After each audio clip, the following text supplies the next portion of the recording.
This week on Vatican Connections, the statutes of the Secretariat of Communications have been published. The Holy Father marked the 30th anniversary of the meetings in Assisi to pray for peace. And we speak to a former Canadian ambassador to the Holy See.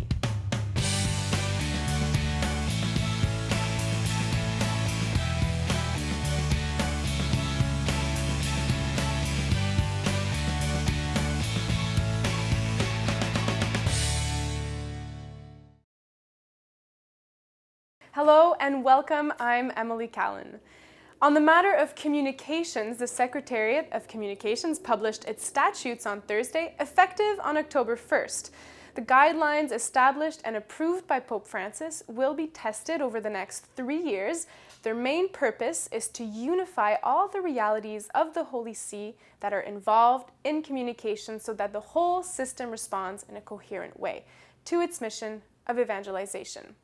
The statutes then go on to define administrative departments under its care, namely for general affairs, editorial, Holy See press office, technology, and the theological and pastoral department.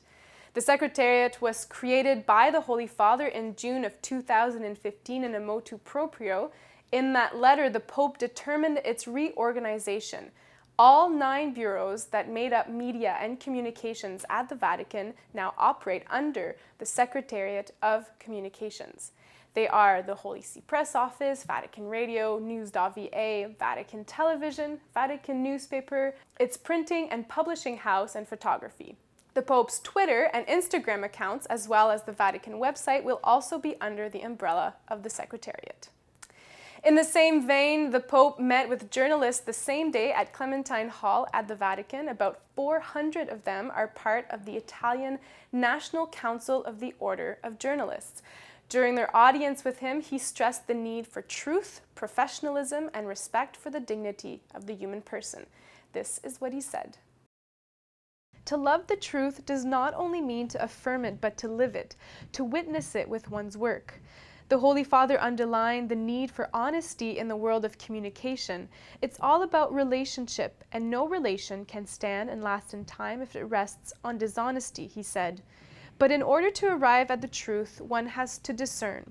This can be difficult when the work of a journalist consists at times in an uninterrupted flow of facts and events reported 24 hours a day and 7 days a week. He went on to talk about professionalism, which means, he said, to understand, to interiorize the profound meaning of one's work, and to be aware of the role they play in the building of a democratic society. Finally, he spoke about respect of human dignity when they report on real events and the life of individuals. When journalists speak, their voice can reach all. They have a powerful weapon that can destroy a person, said the Pope. He also warned them against fueling fear, especially in the face of migrations. He concluded his speech by hoping that they would see their profession as an instrument to foster a culture of encounter. The Holy Father held his general audience last Wednesday, where thousands flocked to St. Peter's Square to hear his catechesis, focused once again on the theme of mercy and the theme of the Jubilee year. The Pope commented on the passage from the Gospel of Luke, "Be merciful as your Father is merciful." Here is a summary. Dear brothers and sisters, in our Gospel passage this morning, we are reminded of our call to be merciful, even as our Heavenly Father is merciful. When we look at salvation history, we see that God's whole revelation is his untiring love for humanity, which culminates in Jesus' death on the cross. So great a love can be expressed only by God. Jesus' call to humanity to be as merciful as the Father, however, is not a question of quantity. Instead, it is a summons to be signs, channels, and witnesses to his mercy. This is the Church's mission, to be God's sacrament of mercy in every place and time. As Christians, therefore, God asks us to be his witnesses, first by opening our own hearts to his divine mercy, and then by sharing that mercy towards all people, especially those who suffer. In this way, our works of mercy and charity will offer to the world a glimpse of the face of Christ.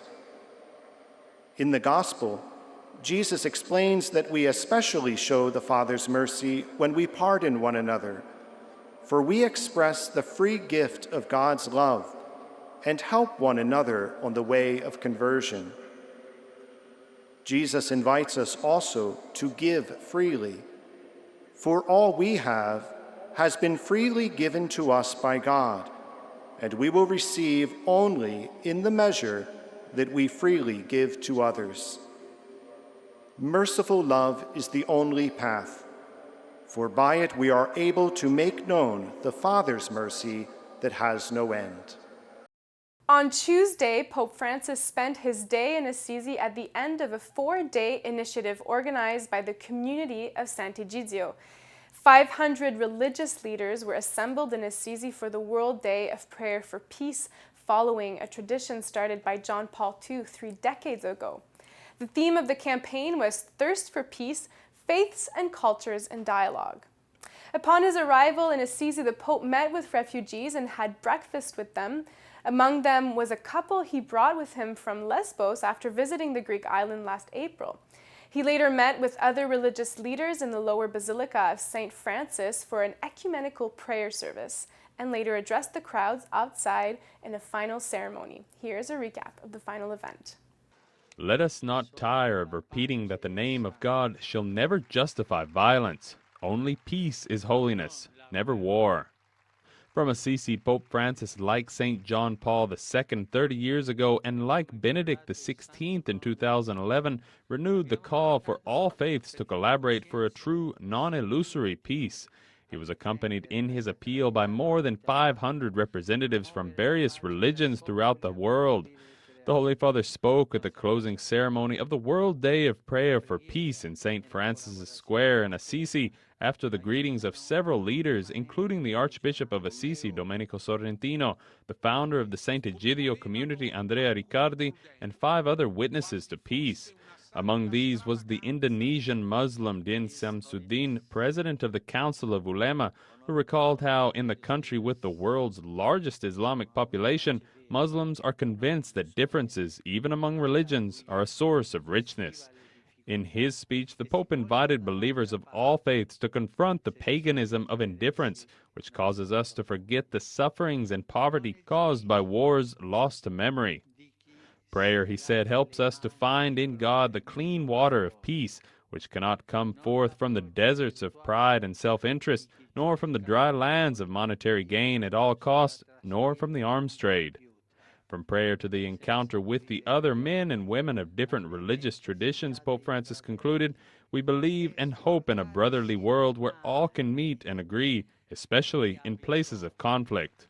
Believers, he said, are artisans of peace, and religious leaders must confront national leaders so that they never tire of promoting paths for peace, listening to the cry of the poor and the hopes of young people. These themes were repeated in the appeal for peace, read and signed by the religious leaders present, in order that they may bring it out into the whole world. The appeal signed by the leaders with Pope Francis at their head recalls that war in the name of religion becomes a war against religion itself, and that nothing is impossible if we turn to God in prayer.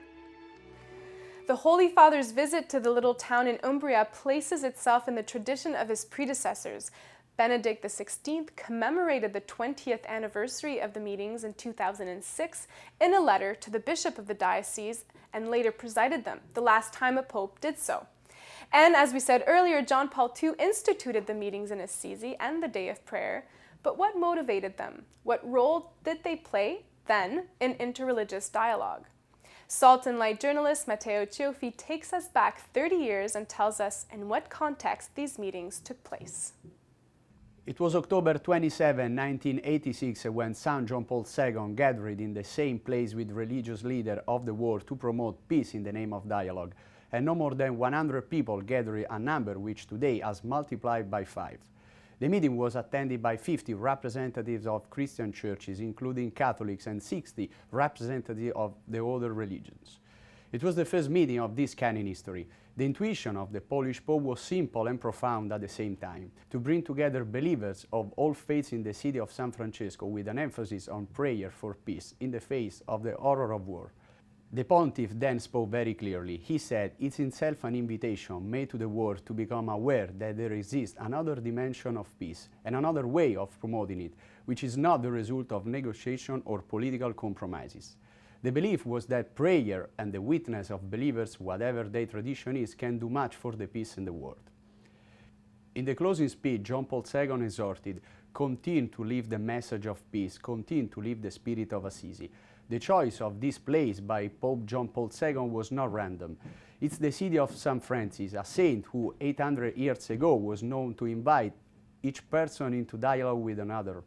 In St. Francis' day, there were in fact conflicts between Christians, Catholics and Albigensians, which resulted in violent crusades against Islam. By proposing Assisi as the place for this meeting and prayer, St. John Paul II made a prophetic as well courageous gesture. Prophetic, meaning in harmony with the spirit of Vatican II, and courageous because by doing so he exposed himself to criticism from many. In fact, many condemned the initiative for what seems like an amalgamation of religions, namely Archbishop Lefebvre, who spoke publicly against it, calling it the imposture of Assisi. This important event, however, gave a new push in the dialogue between religious traditions. Some years later, history was made again with the visit of the Muslim delegation to Auschwitz in 1989, while the InterReligious meeting in Bucharest in 1998 opened the way for the visit of John Paul II to Romania the following year, the first by a pope to a country with an Orthodox majority. The day in Assisi last Tuesday ended with a peace appeal that was delivered to children. An appeal that inevitably started right from the first meeting hoped for by Karol Wojtyła, and he stressed the value of prayer and the desire to have a world understood as a great family of peoples. This is the objective of Pope Francis and religious leaders gathered in Umbria, the same great desire that propelled John Paul II 30 years ago. As part of a 3-day conference held in Rome for the World Union of Jesuit Alumni and Alumnae, members met Pope Francis last Saturday. The focus of their conference was on migrants and refugees, and this conference took place just a few days before the summit at the UN for Refugees and Migrants, to which the Secretary of State, Cardinal Pietro Parolin, participated and gave a speech, coming to the defense of their rights. In Pope Francis's address to the Jesuit alumni, he also stressed the need to be faces of mercy to these men and women. In the face of tens of thousands of persons forcibly displaced worldwide, Pope Francis stressed that it is important to move beyond these statistics and realize that migrants and refugees are no different from our own family members and friends. Each of them has a name, a face, and a story, the Holy Father said, and a right to live in peace and to aspire to a better future for their sons and daughters. The Pope challenged those present to be guided by Jesuit founder St. Ignatius of Loyola in addressing the challenges which refugees face. At this place in time in history, there is great need for men and women who hear the cry of the poor and respond with mercy and generosity. The Holy Father said responses to the refugee crisis should be through acts of mercy that promote their integration into the European context and beyond. The Pope said to remember that authentic hospitality is a profound gospel value that nurtures love and is our greatest security against hateful acts of terrorism. 108 Apostolic Nuncios and permanent observers of the Holy See from around the world celebrated their Jubilee in Rome last week. They participated in a training seminar and on Friday had an audience with the Holy Father in Clementine Hall at the Vatican. He addressed them in a lengthy speech, exhorting them to never forget their first mission, to be available to the local church where they serve. The Pope began his address by thanking the nuncios and apostolic representatives for their service and fidelity. He told them how he remembers them daily in prayer and when celebrating the Eucharist. He then had 3 things to share with them. The first was on humble sacrifice. They are first representing the Pope, not themselves, and so humility passes through love for their country and for the church in which the nuncio is called to serve. He talked about the dispositions that must accompany a nuncio: desire to listen, to share, to work together, to dialogue. In places where values are opposed to those of the Church, their mission remains to form consciences with delicacy and perseverance. He added that the nuncio must support the Catholic community around him, the bishops and priests, religious and lay people. There is nothing that facilitates discernment and eventual correction more than closeness, availability, and fraternity, he explained, and always to be concerned with proclaiming Christ. This is where he followed up with his second point, to assist the bishops and the priests with the heart of a pastor. He exhorted them to go where the people are, where they are leading initiatives, to experience the church on the outside. In that way, they will know how to better accompany, disciple, and guide her. On his last point, Pope Francis reminded not to make of their diplomatic mission a series of tasks to accomplish, but to see it as a lifestyle. He also spoke about mercy and how it must be the cipher of the diplomatic mission of the nuncio. It should be inserted in all affairs and is what gives hope to their work. The Pope ended by encouraging them to never fear and to be men of prayer, the true source of all their work.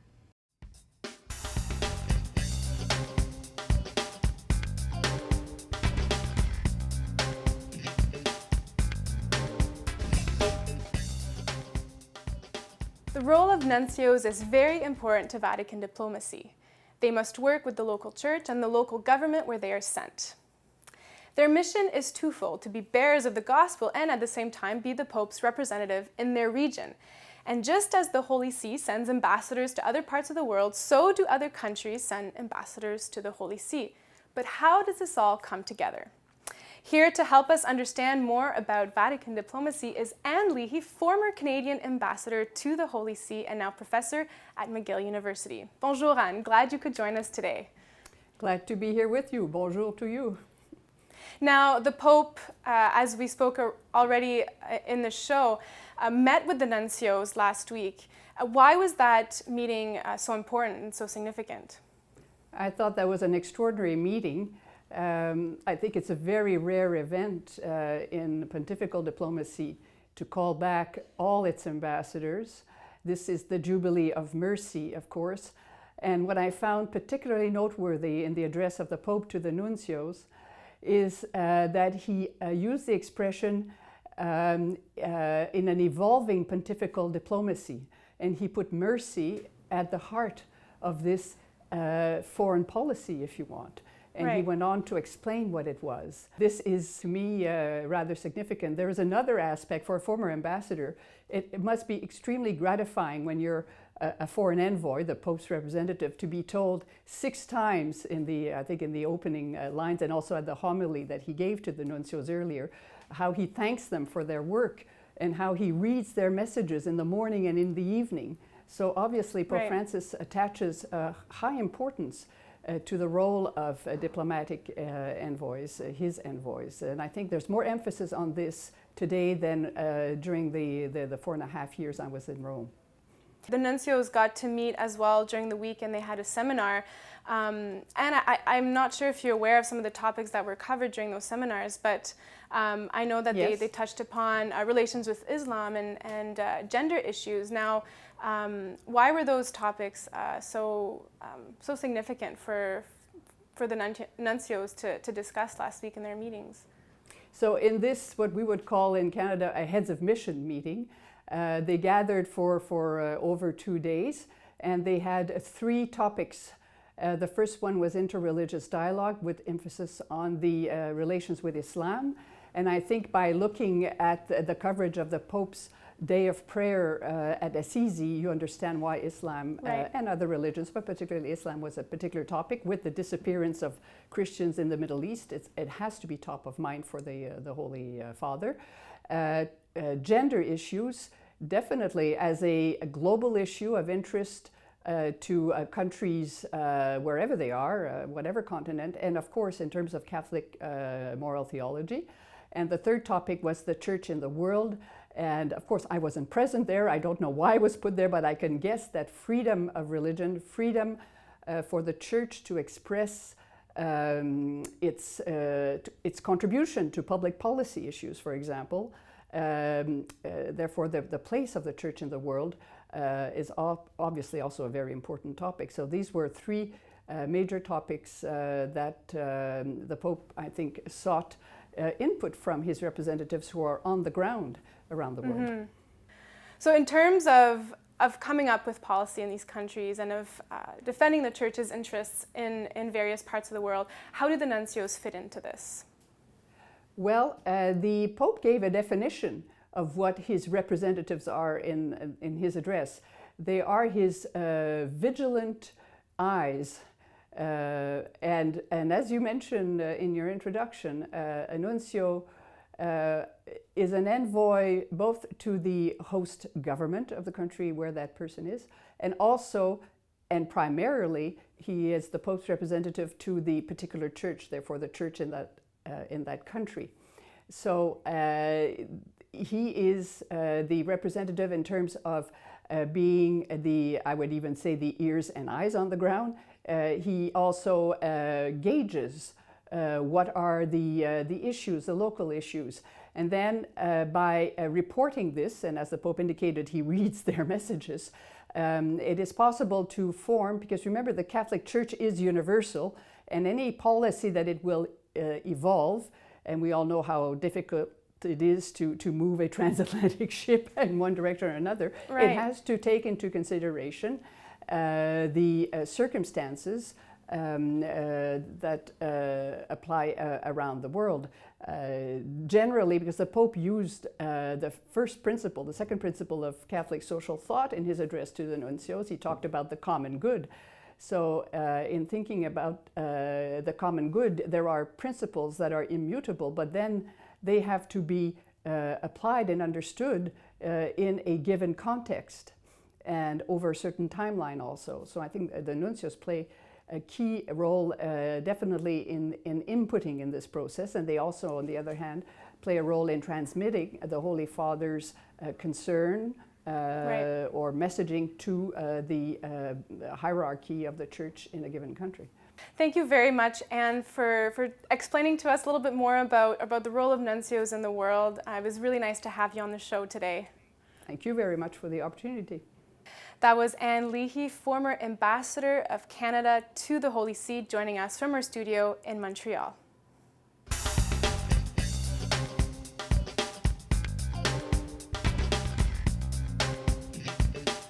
Did you know all diplomats of the Holy See are priests and all nuncios are bishops? In order to become a diplomat of the Holy See, you must follow a 2-year course at the Pontifical Ecclesiastical Academy and be under the age of 30 to begin. Representatives of the Holy See are not tied to a parish, but to an embassy or international institution.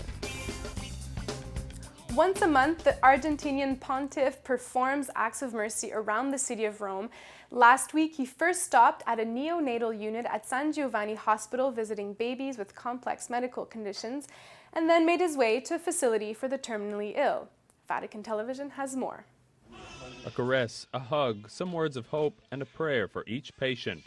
That was at the heart of Pope Francis's surprise visit to the Accident and Emergency Department and to the neonatal unit of Rome's San Giovanni Hospital for his regular Friday initiatives during this year of mercy.